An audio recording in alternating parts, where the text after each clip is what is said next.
Hi everyone. Hello, how are you? I hope everyone is safe at home. We chemistry lovers, we want to see certain observations and we don't unnecessarily believe all the things that are going around us. Right? Yes. No magician can trick us. We observe, we look, and then only we infer any type of reaction or any type of change surrounding us. So today I'm going to explain you a very important and interesting experiment which is present in CBSE 10, that is about hydrated salts. Yes, I'm going to explain you about hydrated salts, about efflorescence, about water of crystallization. What are all these words? These words are they are not familiar and they are new to you. So don't worry at all. Here I have made a small PPT which helps you in understanding the definitions and also the activity very easily. Here, water of crystallization. What is meant by water of crystallization? First of all, what is a hydrated salt? Hydrated in the sense hydration. It is the word which is related to water molecule. How come how come salts are having water molecules? That is a question. Now here you can see the question, like everyone is thinking about it, what is meant by a hydrated salt? Hydrated salts are nothing but the ionic compounds which are having certain fixed number of water molecules along with them. That means some water molecules are present inside the salt. How come? How come water in a salt? Here you go. These are the two examples. In our laboratory, often when you come to the laboratory, you are very fond of a blue colored salt. Yes, here you go. You can see that the blue colored salt is copper sulfate pentahydrate. And there is another salt which is aqua green in color, and this pale green colored salt is ferrous sulfate heptahydrate. These two are the best examples of hydrated salts.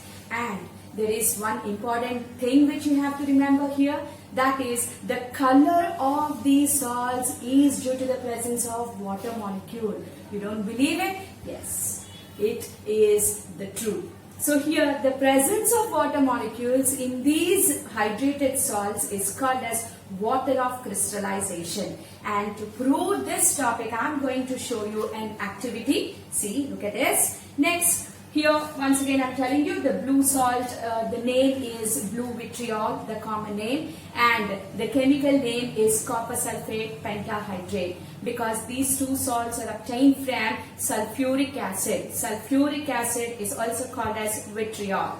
And the second one is green vitriol. You call it as the common name is green vitriol, and the chemical name is like ferrous sulfate heptahydrate. You can observe here. Pentahydrate, 5 water molecules. The next one, heptahydrate, 7 water molecules. So these are the formulae of the hydrated salts. Then you may be thinking again another question is poking you. How come water present in the salt? Yes, that is the question. So how is water present in the salt?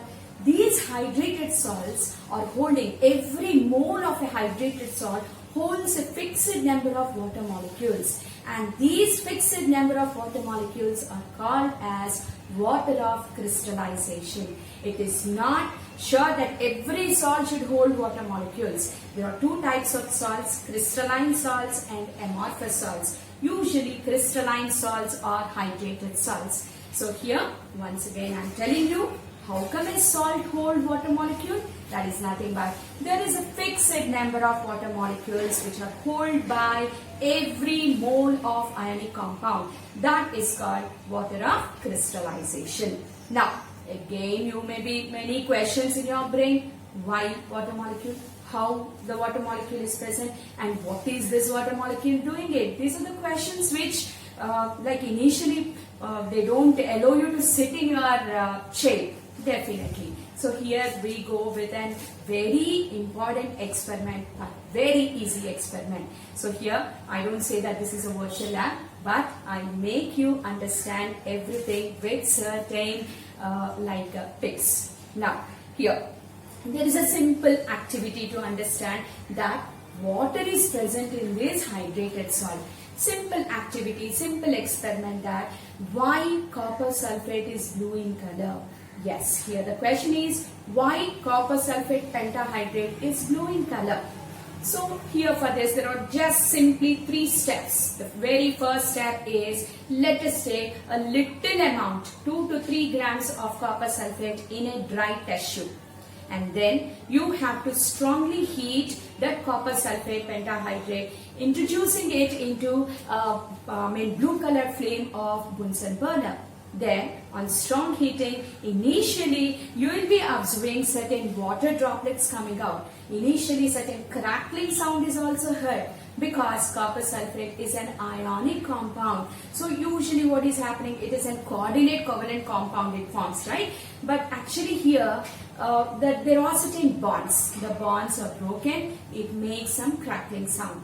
Later, after a few moments, see here, you will see certain water droplets coming out. And these water droplets, they are coming from the salt. Because here you remember that we have taken a dry test tube. We haven't poured any water into that test tube, right? And slowly what happens here, the blue colored copper sulfate turns to colorless anhydrous white salt. So this is the way how we can easily explain and easily observe and infer that copper sulfate pentahydrate is blue in color only due to the presence of water molecule.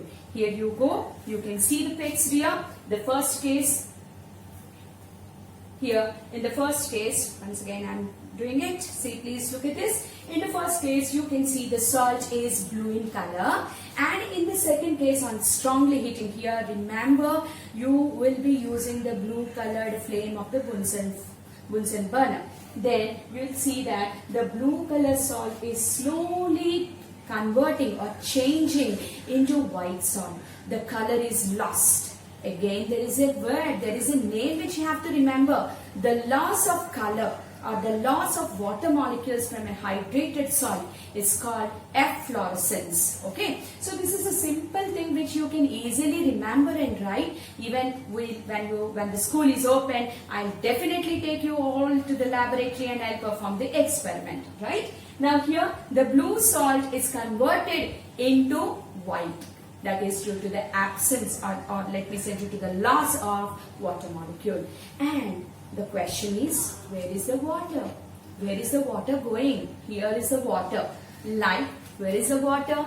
Here the water from the salt is adhered to the inner walls of the test tube. That you can easily see here, the water droplets that are stick to the inside of the test tube. And slowly the whole blue colored salt is converted to white anhydrous. So here, this is a phenomenon called efflorescence. Efflorescence is nothing but the loss of water molecules in a hydrated salt. The color is also lost. Here you can see the reaction, the experiment or the activity easily explains you that before heating, copper sulfate pentahydrate is blue in color. That is, we call it as an hydrated salt. Then after heating, copper sulfate is losing 5 water molecules. You can see in the before case, there is just a dot. Copper is an actually D block element, transition metal, which is holding certain water molecules in the form of a coordinate covalent bond. So here the water molecules are eliminated or removed coming out, such that here the salt loses its color from blue to white.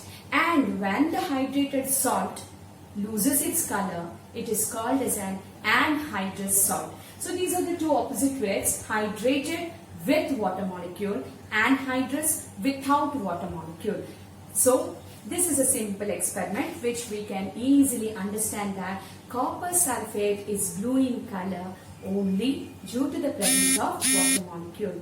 And one more important thing I tell, that this copper sulfate after strongly heating, when you again after strongly heating you leave the test tube for some time, let it be cool.